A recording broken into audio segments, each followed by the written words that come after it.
Was your love life destroyed by cheating? We're going to talk about it and talk about how we can fix it.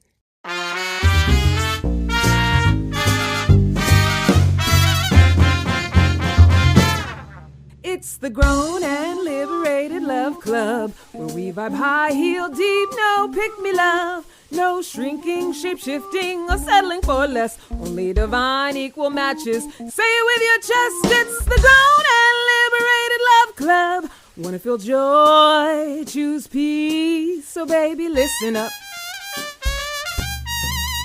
Hey, sweet love. Welcome to the Grown and Liberated Love Club. I'm Candace Harper, dating and relationship coach for sacred baddies and rich aunties who want their divine equal match without all the shape-shifting, shrinking, and submitting to the patriarchal BS. I'm also a former career-focused high achiever who almost died from struggle love.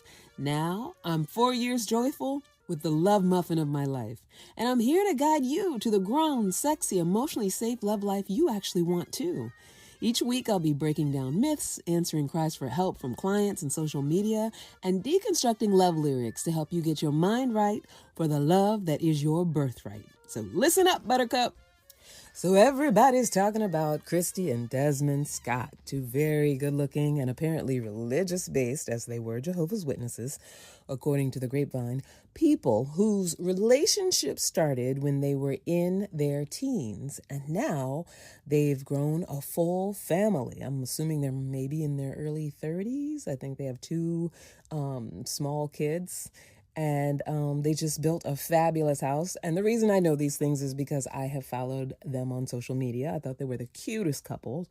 And they obviously had a social media empire. They had millions of followers. But they have just filed for divorce on the grounds of cheating. And apparently it was Desmond. And that's all I know. That's all I'm going to say because I'm not a gossip columnist. I'm a relationship coach. And so this story inspired me to talk about how cheating as a construct is not only destructive for the obvious reasons, but also how we interpolate it into our beliefs and inadvertently sabotage our own experience. So today's topic was your love life destroyed by cheating. We're going to talk about it and talk about how we can fix it. Even when we think we're avoiding it, right? Somehow we're touched by it when we have a paradigm around cheating, what we've seen, what we've experienced, what we know other people have experienced, what's in the conversation. So in my search for good sense online, and as you know, it's like trying to find a needle in a haystack, I usually come across something that at the very least inspires further discussion. So that is what I have done. So there's a group that I belong to where men are invited to give women relationship advice. And yes, it gives. Rarely in the way that it's intended to give, but it gives. It gives so much. And so an anonymous poster posing as a side chick writes, and now here's the thing. The rules about the group is that only men can post and comment. And, don't worry, ladies, there's one that's women for men. That's the same structure, if you don't already know. And so the idea is that it's men who are posting and commenting advice. And I guess as a woman, you can comment a response or a question, or, you can post a question for a response. I'm not sure. There's tight rules around what women can do in the group. I'm just there to find out what people are talking about. So, I'm scrolling through, as you do, my news feed, and an anonymous poster posing as a side chick. Now, I say posing because supposedly women aren't allowed to give advice in this particular group. So an anonymous poster posing as a side chick writes, unpopular opinion. Now, anything that starts with that is going to be juicy. Unpopular opinion, but it needs to be said. Some of y'all run your baby daddies off with lying, nonstop arguing, no sex, and zero support for his dreams. Then be confused when he cheats. My male friend constantly vents about how horrible and comfortable his baby mama got. No respect, no peace, just complaints. Meanwhile, somebody else was actually listening, supporting, and appreciating him. Me. And yes, that's how some of us end up with your man. And I'm not here to shame, I'm here to educate. Ladies, check yourselves. Sometimes the problem isn't him, it's you. And yes, I go around his baby mama knowing I have a secret that she don't know. Don't be mad when he finds someone who actually values him. And then they put the 100 emoji, which I guess that's them agreeing with themselves. I don't know. So even though, we're not supposed to be commenting as women, we're just supposed to be taking it in. I had to comment because that's how I do. I have to speak when I have to speak. And so I made a comment. This is gross. And so not a flex. Only silly women think a stolen man is valuable. It's like thinking you can pawn someone else's garbage and get rich. Congrats. You want a cheater who keeps you gassed up so you'll stay in your place. And so the anonymous poster responded directly to me using my name. It's not a flex, it's education. And of course I had to bite. I posted back, for who, ma'am? And ma'am, I put in quotations with a question mark. The oldest cheater trick in the book is lying to everybody. Sure, everyone is responsible for how they show up in a relationship, but being a side chick giving main chick advice is hilarious. And how are you settling for dick and crumbs and telling other women how they should relate with a man? And of course, the anonymous poster decides that they're going to go and check out my page and give opinions and, trying to come off saying some slick shit about my man and, whatever, which I don't take any of it personally. And so I responded in all of my loving calmness, I've never worried about getting cheated on. Dusty women like you are no competition, and clearly you wouldn't recognize a great man anyway. Your character is evident even in anonymity. Keep settling. See how cute they are when you're 60, menopausal, and no one cares. Trust me, they don't even care about you now. I know, I had to take it home. And the anonymous poster went quiet until, and here's the thing, I just suspect, because you know how these groups are and these Facebook conversations are, the fact that people can go anonymous and, they try to get into it with you and they want to have a back and forth. And, of course, people were like big upping what I was saying and likes on my comments because people were agreeing, with where I was coming from. I mean, obviously, it made no sense for this person who's presenting themselves as a side chick to be giving advice to women about, how to treat a man so you can hold on to someone who would cheat on you. It just made no sense. So who I think is the original poster, and I'm not going to give his name because he commented with his name. And I think his idea was to reinforce his argument by acting like now he's coming in with a man's point of view. When I tell you that these groups and getting in conversations in these groups is just pure comedy, if you don't already do it, and I know some people are like, well, Candace, why are you wasting it? It is not a waste of time for me because I love knowing what people really think about relationships. And I'm passionate about this conversation. I love being in this conversation and I love interacting with people about it. I especially love interacting with people who, whether they're articulate about it or not, really think about it, right? And really, sometimes they really think that they are laying down some positive and helpful information. Sometimes they are. So I find a lot of value in being in this conversation, but I digress. I say all of that to say, so the person who I think was the original poster decided to go ahead and come in and, not be anonymous anymore and show that, be a man in the comments, which was, how the group is structured socially, right? So directly to me, well, it's not often or the majority. Now, remember, I said, my response to it was, this is gross and so not a flex. Only silly women think a stolen man is valuable. It's like thinking you can pawn someone else's garbage and get rich. That's the analogy that I use. Congrats, you want a cheater who keeps you gassed up so you'll stay in your place. So then this gentleman, I put that in quotes, well, it's not often or the majority, but I know plenty of people that have actually gotten very wealthy from selling other people's garbage or unwanted things, like just needing so badly to be right about this. So your analogy is very weak. See, you think, and telling me what I think, right? So you think that if a man chooses to find someone else to fulfill his needs, that he is cheating. Ninja. Well, that's because you are biased and you are only thinking from a woman's point of view. I get it because the Western world has been catering to women for over 1,000 years now and completely disregarding what men naturally want.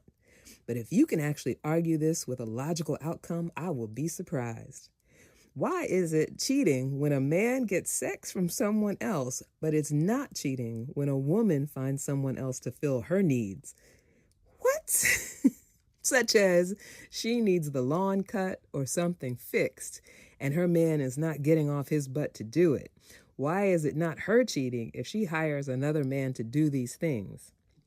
In many cases, her man will even tell her not to hire someone else, but she does anyway. So men have few needs that a woman can provide, only really two, but they are both connected to only being one, which if you understand what he's trying to say there, by all means, send me a message, send me a comment of your interpretation. I know what I think he's trying to say. I think he's just trying to say that women can only provide sex, and I'm guessing the other thing is I don't know, food. In his mind, maybe children. I don't know. He feels like that's all that a woman can provide. It's sex, is what he says. So if I thought there were two things, but he says it's sex. If the woman is not providing enough sexual intimacy for that man, then she is the one that is cheating on him of his needs. Some men require a lot more than others, so choose wisely. Now he's giving advice. When you want a man, be sure you can provide that need enough to not be a woman that cheats on her man out of his needs. Good Lord, child. Women have a lot more needs they expect from a man, so maybe be appreciative that men are much more simple with these things. And so, besides the comedy, this comment got me to thinking, because I really think about these things. Like, what are people out here walking around believing, right?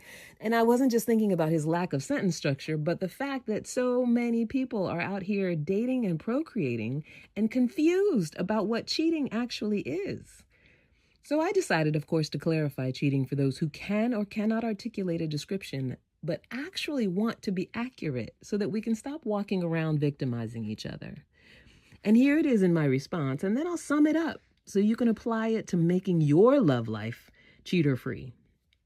So, of course, I replied directly to this person, and I say a lot of assumptions about what I think in your comment, but okay, I'll bite.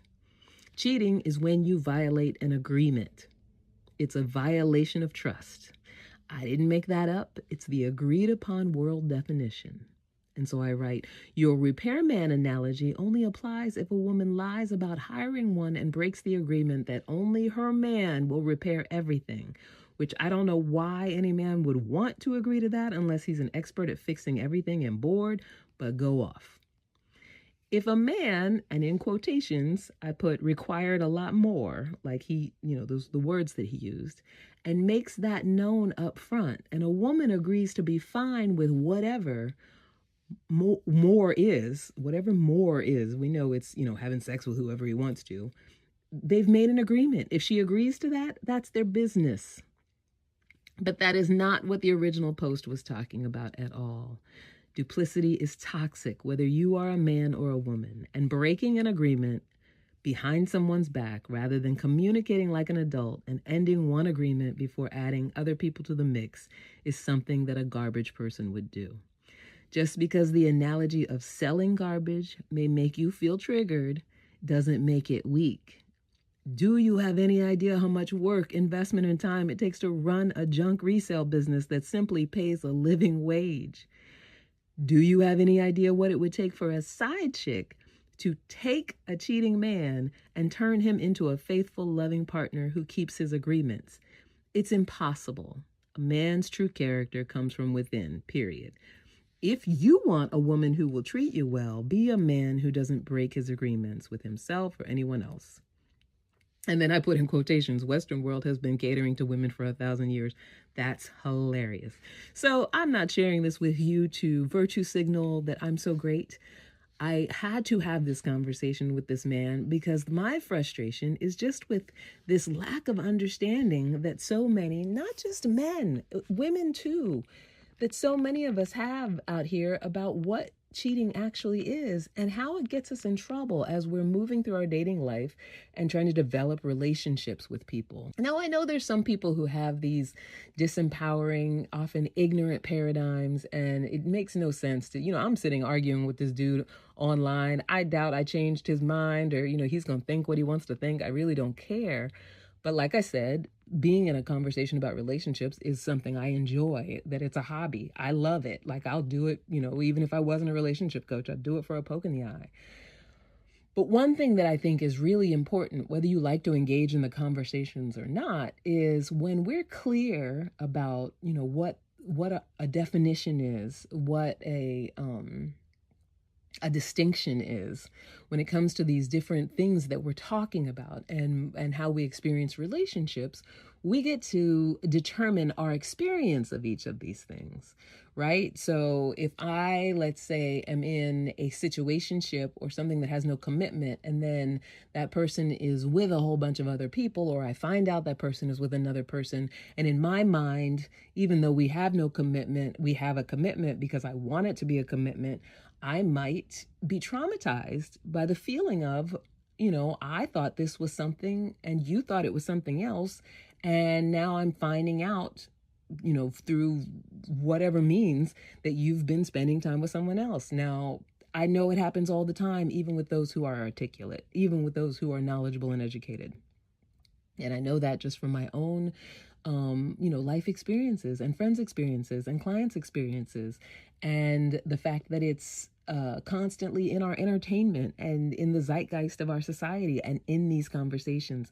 There are so many people out here that don't really truly understand what cheating means and how to navigate around having it in your life or not having it in your life. So here are some ways that we get got when it comes to cheating, and we end up in these situations where we either betray or feel betrayed.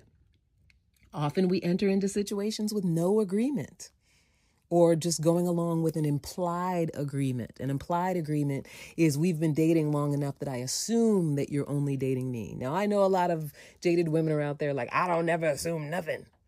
But even if you don't assume, if you allow yourself to sort of fall into the comfort of, we are in something here, you can be blindsided, right? If there is not an agreement in place, I'm going along with an implied agreement because it seems like you spend all of your time with me.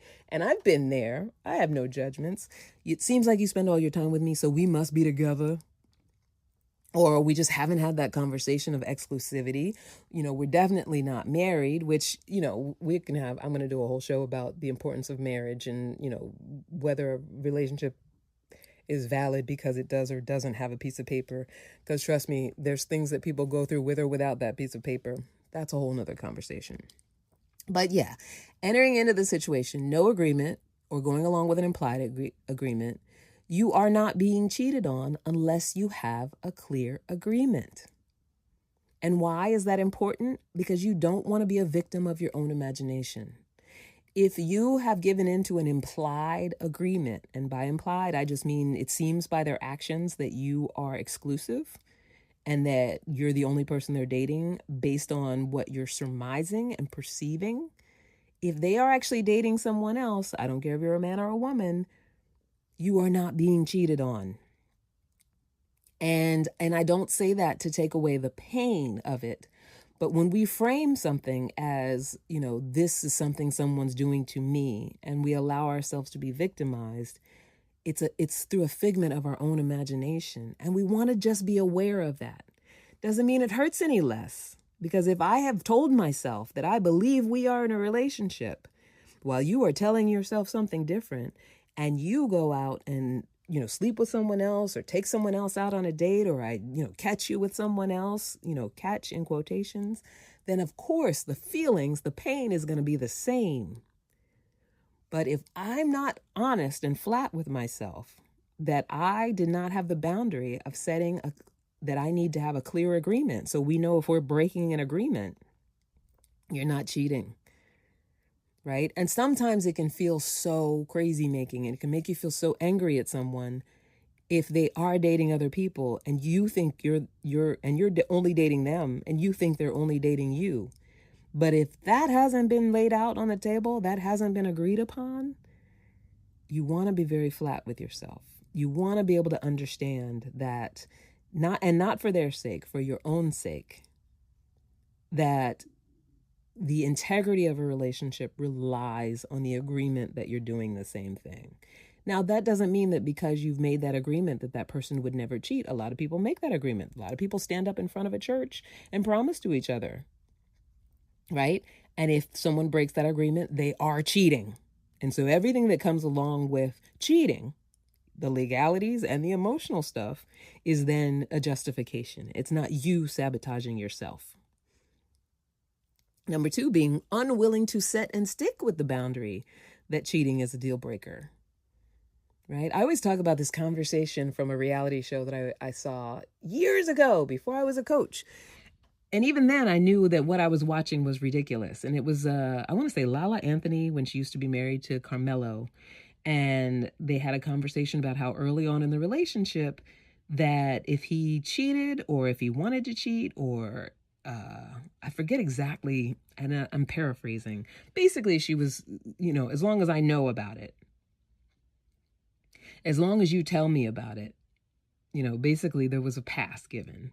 As long as I know what's going on, as long as I'm, aware, or, yeah, I can't remember. I think it was that she needed to be aware of it, or I forget what it was, but she basically was like, you have a pass. You have a pass. And so if you have a pass and you've agreed, then it's not really cheating, sure.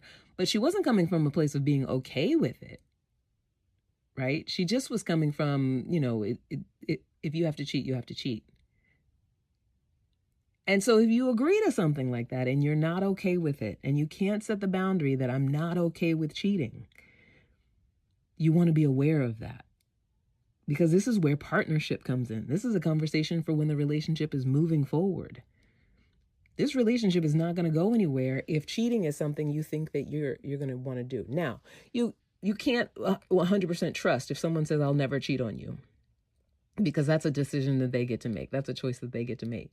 But if you have not set the boundary that it's a deal breaker, that it's going to end the relationship, and hopefully before you have any children, you can set this boundary, because, obviously I know once you have children, it's a much harder boundary to stick to.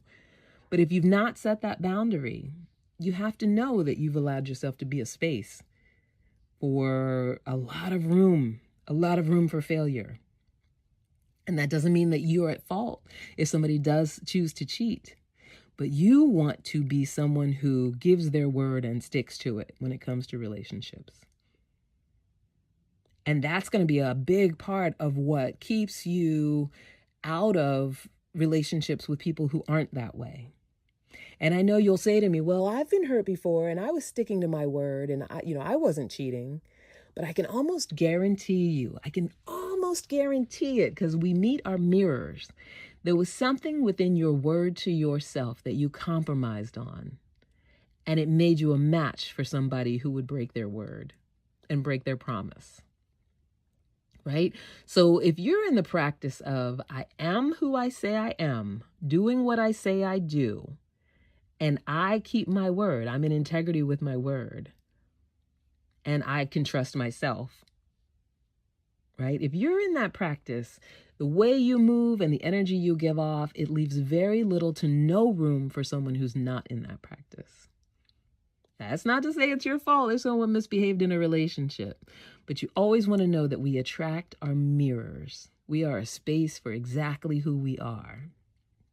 Number 3, refusing to heal the experience of cheating or getting cheated on because we justify the behavior somehow. So that conversation I was talking about with Lala Anthony. So I can't heal the experience of being cheated on while I'm feeling like that's just something that's going to happen. It's inevitable. I don't want it to happen. I'm not okay with it happening, but it's inevitable in my mind, right? Because I haven't healed. I haven't healed it. When you have a belief that you know for sure that something's going to go south, if you're one of those people that likes to check phones and doesn't trust and all of that stuff, that's all unhealed stuff. Because you can't start from a clean slate. You can't start fresh. You can't be present because the past is informing you. The past is telling you that this is what happens. This is what you're going to experience. This is all that's available to you. Right? So when we refuse to heal the past, because we justify it, that, maybe we justify saying all men cheat, all women cheat.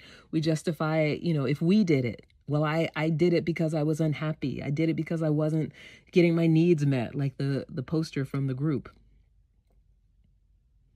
It just leads to becoming more of a space for getting cheated on and attracting cheater energy.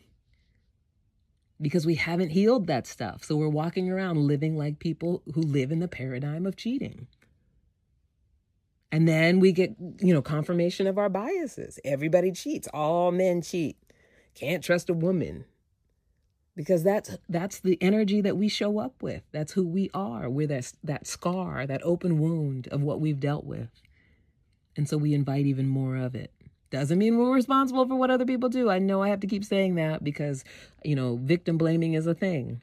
We're not responsible for how people victimize us, but we are responsible for what we volunteer into. Right? And what we invite into our lives based on our own energy and our own behaviors. Number 4, accepting the paradigm that cheating is inevitable. Just like I was just talking about, the expectation that someone will always have someone on the side is the seed of confirmation bias.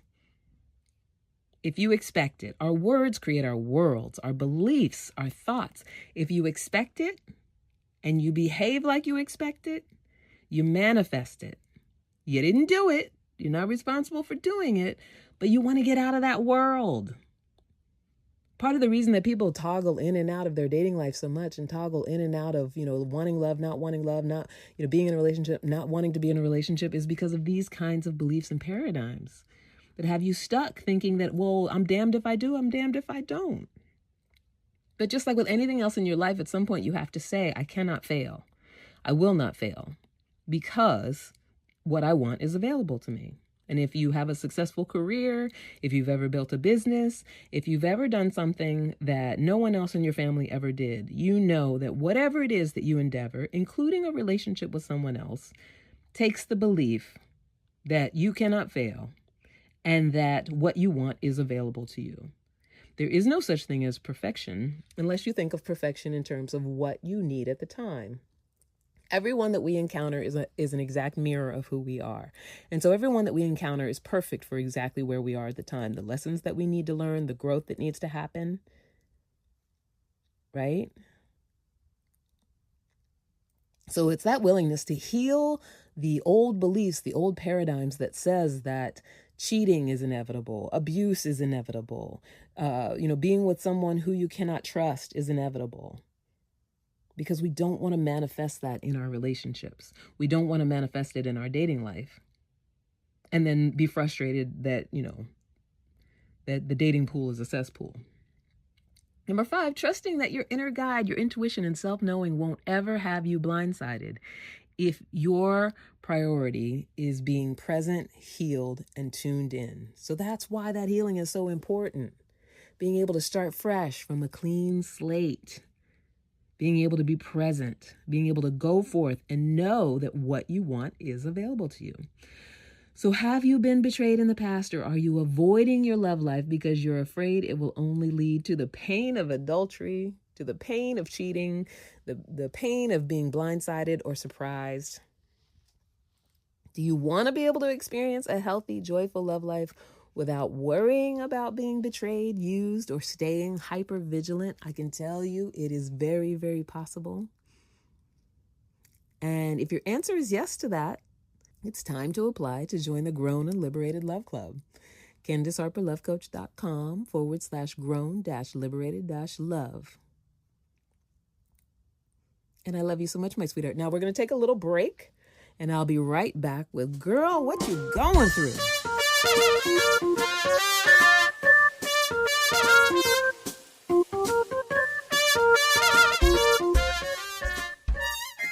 Welcome back, my sweet lover girl. What you going through? Breaking down love lyrics that are wrecking your love life so you can bop along and still thrive. This week's lyrics.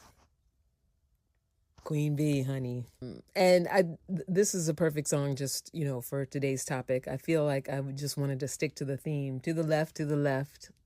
Everything you own in the box to the left. In my closet, that's my stuff. Yes, if I bought it, please don't touch. And keep talking that mess, that's fine. But could you walk and talk at the same time? And it's my name that's on that tag, so remove your bags. Let me call you a cab. Standing in the front yard, telling me how I'm such a fool. Talking about how I'll never find a man like you. You got me twisted. This is the anthem for every woman that ever felt powerless when she was cheated on. Retaliation for every woman who ever got cheated on and was left ass out. Right? Every woman who ever got cheated on and was left ass out. For the ones who, and this happens more often than not, get cheated on and end up with nothing. Now, our friend Christy Scott, she apparently handled all the business. And again, I'm not a gossip. I don't know all the real story, but she handled all the business. So she may be putting her man out, but her money is staying intact. And so I think the reason, besides the fact that it's B, this song spoke to so many people, is because it's an empowerment song, right? To be able to get cheated on and to deal with what happens to your heart with this sort of surface independence and power and control. You got me twisted. You must not know about me. I could have another you in a minute. Matter of fact, he'll be here in a minute. Baby, you must not know about me. I can have another you by tomorrow. So don't you ever for a second get to thinking that you're irreplaceable. There's so much power in that, right? It feels good to just be able to say, you cheated on me, but fuck you. I will be fine. And I am not going to, like Beyonce says, lose a wink of sleep, and clearly not a single dime. And so this is where, when we enjoy this anthem and shout this anthem out and allow the catharsis of, for every woman who ever has been left destitute, for every woman who was ever blindsided by somebody cheating on her, for every woman who felt like she put everything into a relationship and got nothing back but being cheated on, we get to cry out and, see this sense of power and feel this sense of power at being able to own our own independence and still be okay dealing with a cheater. Now, here's the other side of it, though. To set yourself up with someone where you have bought their car and you are their provisionist and their hero and the provider of their life, and that they're rolling around in the car that you bought them, and everything that they own is in a box. And they were just your live-in dude. And all of that sounds very empowered, and all of that sounds very futuristic and like a retaliation, when in fact, there is no satisfaction in it. There is no growth in it. There is no self-reflection in it. Because if you want to be in a relationship that is toxic financial transactions, that is toxic power dynamics and hierarchies, and it makes no difference who is the one who is the breadwinner and the leader, then you want to look at what is it within me that would have me in a relationship where I either need to be the controller or I need to be the submissive. And why do I have a paradigm that is the dynamic? Now we know why. That's a patriarchal paradigm. And I think a lot of times in order to correct that patriarchal paradigm as women, we think that the satisfaction would be if the scales were to tip the other way. But one thing that's missing is partnership, leadership in a loving partnership. I always say it's a volley, not a game of keep away. So regardless of whether you are in a relationship and someone betrays the other, regardless of whether one is the provisionist or not, either way, when we set up toxic transactional relationships, the likelihood that one will be a cheater is much higher. So it's important that while we're bopping along to the fun of the retaliation of this song, that we understand that what we're striving for is the volley of partnership, the volley of leadership, balance in a relationship where we both show up with all of our strengths and weaknesses. One person is not footing the bill for the other person in order to be in control. And that there is an understanding that we are both bringing value add and also the need for care to the relationship. Because it's the imbalance that causes the dysfunction. It's the imbalance that causes the cheating and the toxicity. When one needs to be in control over the other, and whether they use finances or sex or physical strength or manipulation, when one needs to be in control over the other, that is a perfect breeding ground for the toxins of cheating, abuse, mistrust, all those things that make a relationship unworkable. Now, I don't want to ruin your party, and I love Beyonce as much as the next member of the Beehive.